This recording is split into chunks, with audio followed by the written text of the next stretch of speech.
Wait ba? Ay, di doon. Sino ba mo nila?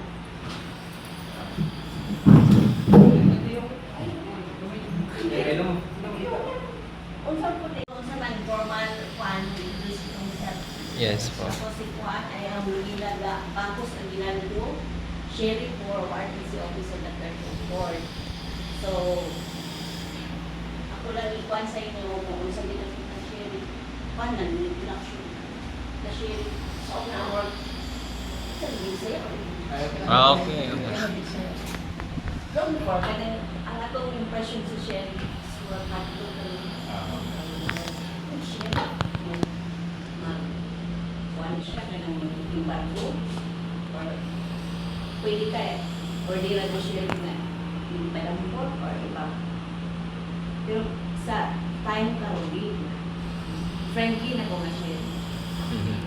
Kanang open ako. Kung ako'y dapat i-serve, hindi ko magkahalo ko sa kuhan.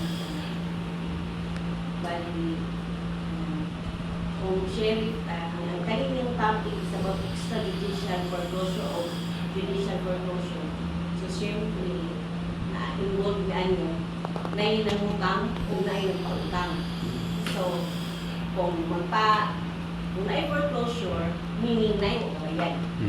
Mo na siya. So, kung sa mga question mo, na yung number one, kaning steps. Steps. So, steps for judicial lang sa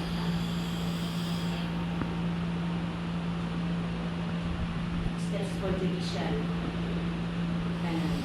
So, judicial foreclosure, ang lender na lender. Yes, yes. Siyempre, kung sa kuan, si bank or any private lender, wala siyang lender.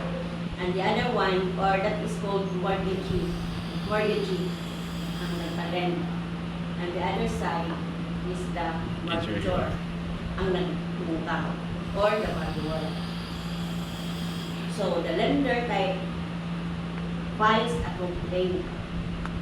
The lender initiates the process by morning steps, ha? There are 8 steps of the judicial foreclosure. The lender initiates the process by filing a lawsuit in court. What is the subject? Then, seeking a judgment for the death of the sale of the property to satisfy the nato pa kung di nakabayad si lender nagpahulam. Yan. Kung di makabayad, kung mo-file siya o kaso sa court, mag-file siya complaint. To satisfy the makabayad sa utang na ilang utang ang mortgagor. Number 2, we have the borrower's response within 20 to 30 days to respond. Si borrower po kaya nangutang man siya, talan ko siya chance ni lender or ni mortgagee to pay, and that is about 20 to 30 days. Di po dalim, di dalig na kay kuan. Mga siya grace period yun. Napay chance. chance. Nga, di na ni mo lato nga mapailan pa ka og so kung di mo bayad ka na lang or go to the bank and ask for extension ba? So, next yung court hearing. Bali, kung na-file na ang kaso, so there is a court hearing. Kung ang borrower disputes the foreclosure, a hearing may be held to determine the validity of the lender's claim. Validity siya mo consent at kung nga mo amount sa iyahang utang, mo nang mag-hearing yun. So there is a time for, or a chance for the mortgagor to pay. defend herself. Next, hindi ko ga notes. Alam naman naka-record naman. So, judgment of foreclosure. If the borrower pays to respond on the court, or the court rules in favor of the lender, bali na decision pagpabor si lender, a judgment of foreclosure is issued. Mag-issue na ang court. Na-convince na din ang court na si mortgagor wala kamayan. So, ang court order for judgment of foreclosure. These orders the sheriff to sell the property in auction. Mo na ni ang isang papel. Hindi mo na po auction, i-notify na po na ang court order na nga i-auction na ang katong property na di collateral sa iyang loan. Kaya wala niya na convince ang court na wala siya nag-default sa iyong utang. Next is the notice of sale. Pag-order sa court ni sheriff na conduct ang auction, na yung notice of sale. Muna ang sheriff mag-publish. I-publish niya po ang atong auction sale at pagahimoon. Di po galing nga magpuan kay i-publish man nimo. Di po basta-basta na maka-auction lang ka without publication or kanang mag-send ka mga notices to the lender, to the mortgagor, o sa ipahibaluhin mo Sa public. conspicuous Ay. places. Kani ang place sa property, kung dito sa barangay San Juan, ang property, magpahibalo ka dito sa barangay, mag-post ka dito silang bulletin board na may auction sale na may tabo. Dire sa inyong lugar. Tapos siya, o mag-post po ka dito sa Amos Hall of Justice, o mag-post po ka dito sa City Hall. So, hindi siya dali proceed. So, okay, napa may mga parties na may mga other places na i-inform mo. Meaning, legal ang imuhang pagtanda ng auction sale. Kaya kung pinagi dito sa ibang post na mga notices na ay nag-gabyado nga hindi man kanina property, kani siya ang property naman yun sa ako. Pwede siya kung ato sa court, magkaibalo nga, mauna. Aron pwede sad ang court mo paminaw o mo decide. Publish. Dapat with newspaper. Publish ko yun sa newspaper. Aside itong posting sa 3 conspicuous places, i-post ko din siya sa i-publish ko din sa newspaper. Narang newspaper, i-accredit ko na accredited newspaper by the court. Naman may mga accredited newspaper hindi ko na siya one. So, i-publish ko 3 consecutive weeks i-publish ko nga notice. So, hindi siya basta-basta kay na napabay time. Pag-publish lang daan, because it's already 1 month. Diba? So, ito papalit sa pagbuan sa mortgagor, na-publishing time 30 days. Asking a process. Bila naman ito. Sana siya. Kung kumala to, na may schedule dito sa notice, o sa gatong publish na notice, na dito schedule for kanang auction sale. Pag-abot sa date sa auction sale, mo na din ang sheriff mo conduct to auction sale. Baligyan na kanya ang property. Sa din nga case, kung diri sa syudad, sa barangay San Juan ang property, unya, diri sa City Hall ang conduct o auction sale. Baliwan. Dito sa City Hall, mag-announce ang sheriff na ay kuan karon auction sale, kani siya ng property. Pero mostly, sa among business, wala may kakan of the record. Wala yung bid. Pag na-auction na, wala may mag-bid. So, most probably, ang mag-bid rin ang bank. Siya naging mismo ang nakabid. So, isag sila nakabid, napagyapoy. Ipag po nila ma-acquire ang property. Kaya, napamangyak mo siya 1 year period of redemption. Pwede pa makuha sa mortgagor. Oo, napay time sa mortgagor. Balik Mortgagor nga balikan makuhaan nila ang property within 3 months from auction or within 1 1 year year. from registration. And last is, number 7 is redemption period.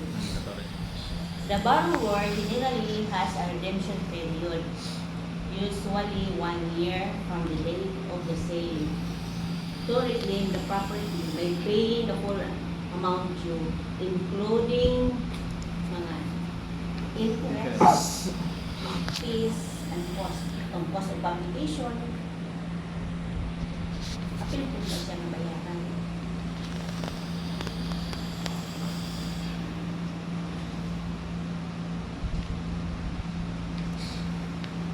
Bali, kung na-register sa bank, eh sila man ang highest bidder, na auction sale sa April 30, dito po na kaya ang sheriff po, there is another 30 days time to prepare the certificate of nakalimutan ako. Ako yung mga lang, ako yung pang-prepare na makita ninyo ang hinanggiging mo sa sheriff na notices. Unya lang. Ito ko terms mo. Unya. Pero hindi na ang sheriff magmulat ng 30 days. Iyan na lang. Pero ang time din niya giadat sa sheriff is to prepare the sheriff certificate of sale 30 days. Pero pagka May 2 ready na, i-kuha na niya, ihatag na niya dito sa highest bidder. Ito po si highest bidder, bali si bank, iya po itong i-register sa registry Okay. office. Oo. Oh, yan po na i-register dito. Kung na-register niya sa May 10, so, mo nang start sa first day of redemption period. O 1 year. expire redemption period, The next year. May 9, 2026. Mo nang 1 year. After 1 year na expire ng redemption, lagi na itabo, wala na redeem. Sa bangko na. So, ang katudayon si bank, mangayo ko sa din siya din sa amo o kanang final date of conveyance nga sa ilan ang property. So, matransfer na nila dito sa ilan ang property after dito. Nakuha niyo? Yes, yes. Human sa issuance sa sheriff certificate of sale, i-register dito sa Register of Deeds. Ang start sa redemption period is kung May 10, May 11, magpagpuan na siya. May 10, kung expire siya May 9, 2026. Mahuna, kung nahitabo na na-transfer na nila ang property, ano na eviction. Pwede na nila Alright. i-evict. Muna ng last part sa Foreclosure. judicial Judicial.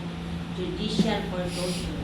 If the borrower doesn't redeem the property, they may be evicted from the property. In case of, hindi na ka mag-discuss sa kung wala nag-hawa, ay another case. Yes. So, nagpahin nyo to. Sa Okay. judicial foreclosure Judicial. to. So, mag-proceed na ta sa steps for extrajudicial foreclosure. Ang steps, there are steps for extrajudicial foreclosure. Number 1, loan default. Bali, nag-default na si borrower. So, ang wato ni mortgagee is to file. Si borrower fails to make payments in the loan secured by a mortgagee, by a mortgage on a property. Muna ang loan default. Number 1. Number 2, ay wala man nagbayad. Ang sabay buhaton ni mortgagee is to file a petition. To file a petition diya sa court diya sa amin. The lender mortgagee files a petition with local sheriff's office for extrajudicial foreclosure. Kung ano yung difference sa judicial foreclosure o extrajudicial foreclosure? Judicial foreclosure, ginapile sa court. dito na sa hearing. Pero ang judicial foreclosure, extrajudicial foreclosure, wala na siya hearing. Out of court, kaya lang siya i-file, and then i-raffle man ang case, i-assign kung asa ng sheriff. And there are pila may ka-sheriff na tulong. Minsan ma-assign na sheriff, nato siya nga sheriff ang base sa naman may mga procedure na sheriff. Pero standard na siya. Nalesa na kami. Pag wa na sa sheriff, yung katong siya, bali sa ako na-assign ang kaso o kanyang petisyon, ako pa na siyang masamasakon, sabton, kung sa gil ang issue. Ang issue is extrajudicial foreclosure, pero hindi man sa basta-basta na basta kay na prepare na lang ka. So, yung pato i-familiarize ang iyang petition, and then ka mag-notice of sale. Prepare na sa sheriff sa notice of sale. The sheriff post of notice of sale in public places and publishes it in a newspaper of general circulation. The same na to, pero nato siya court hearing, ang judicial. Kani siya, extrajudicial foreclosure without hearing.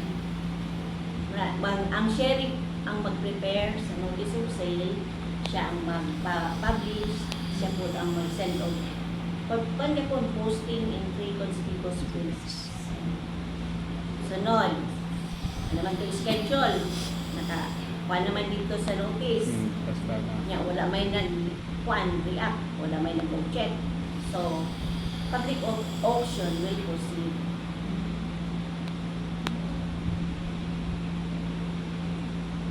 The same, no Pagkara lang. bidder.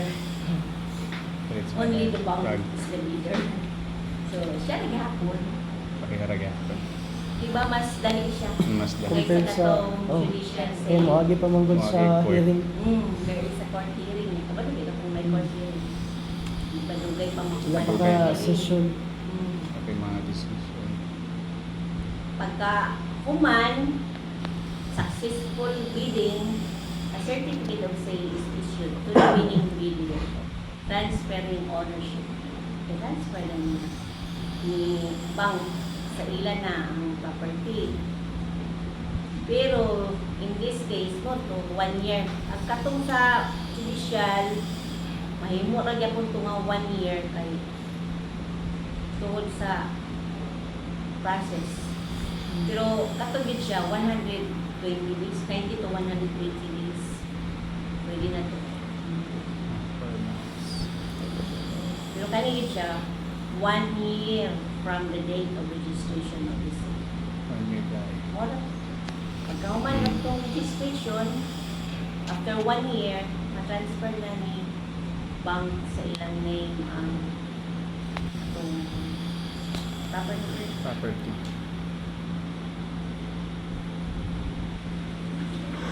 That's all. Any question? Nagbuha ninyo? The difference? Judicial and extrajudicial. Ang extrajudicial, most common. Kaya mas dali. Most of, kasi naka-learn yung ka-encounter na yung case mo compared sa judicial. Ka-encounter din yung mga sa Wala may judicial. extradition. Kaya mas dali. Unang pinaka-common na pinag-file nila. Kung real estate. Also in chapel, aral niya ako silo. Wala po yung file of chapel. Murag ginakuanday na nila sa So, practical, kuhan din si pero kung gusto ng legal po process, file ikaw, judicial. Ako saan pa ako ng format? Yes, discuss ang prepare mo na yung ano yung petition sa bank. Kung mo po dahil niya after sa auction. Yung judicial, hindi ko sila ako. No appearance kaya ang sa judicial. Hindi lang appear ang mga taga-back, hindi lang appear. Paperwork, good siya. Compared sa, kung compare sila man, kung sa'yo mas gusto dito kay ang judicial or ang Ang lawyer kay Bayaran. Ay, lawsuit. your appearance. expense sa Pero kung judicial, ano, attorney's ang fees. magasto na lang, litigation. Sa sharing.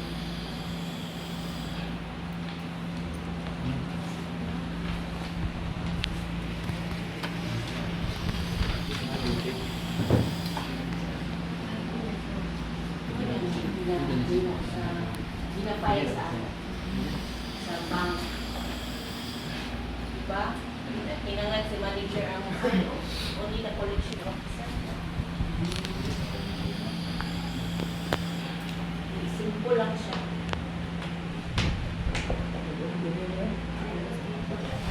Nakalitos.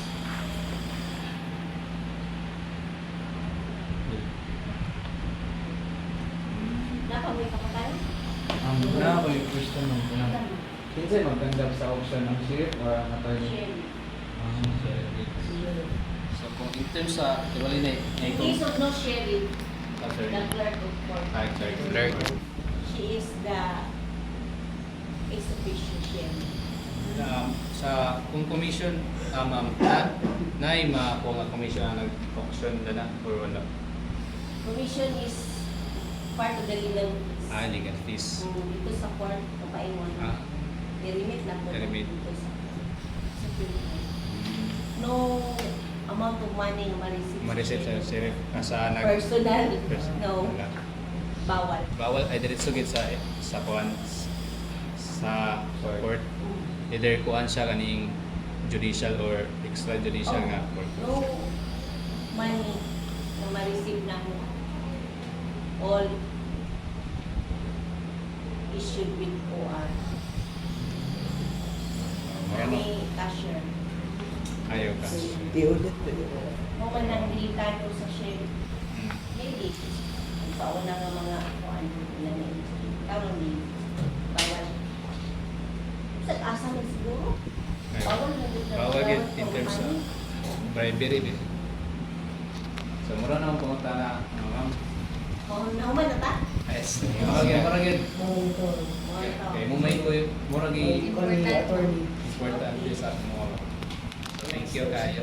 At least na maka. Pero, doon na dito, swear, kaayo mo nga, expose mo sa inyong picture.